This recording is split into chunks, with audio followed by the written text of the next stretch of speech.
I'm in the modern language department, but my teaching actually extends into East Asian studies and linguistics. So I teach all levels of Russian language. I also teach classes on the structure of Russian, sometimes classes on Russian culture and literature, as well as Russian history. But I also teach classes on general linguistics, the structure of language across the world, history of language sometimes, morphology, the way words are structured.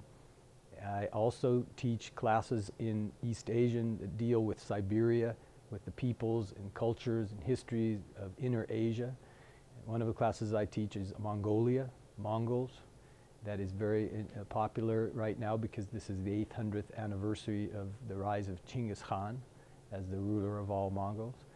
So I have a wide spectrum of classes that I teach, but all of them are intersect different disciplines. They intersect geographically different areas, and also in the liberal arts they combine language and culture and history together in various ways that make students become interested in subjects beyond the actual one that I'm teaching. And I think that is one of the better facets of what I contribute to Western. Well, I think the best way to teach is by example, and there's something about my personality, there always has been, that loves learning.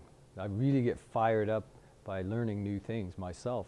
And when I'm presenting them to my students, I think my students feel that infectious interest and become interested themselves. They feel that enthusiasm, almost a childlike enthusiasm that I have for the subjects that I teach. And I think they can't help but become interested. And I think one of the things that I want to do with my students is for them to come away with that.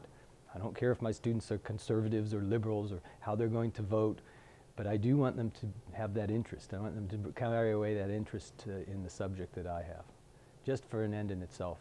And I think that they do, in large part, because I met some of my students 10 years later, and they remember still the things that I've taught them, and they still are interested in the subject that they took in my class, even if it was a subject that they hadn't even intended to take. It simply fit in their schedule. They developed an interest in it.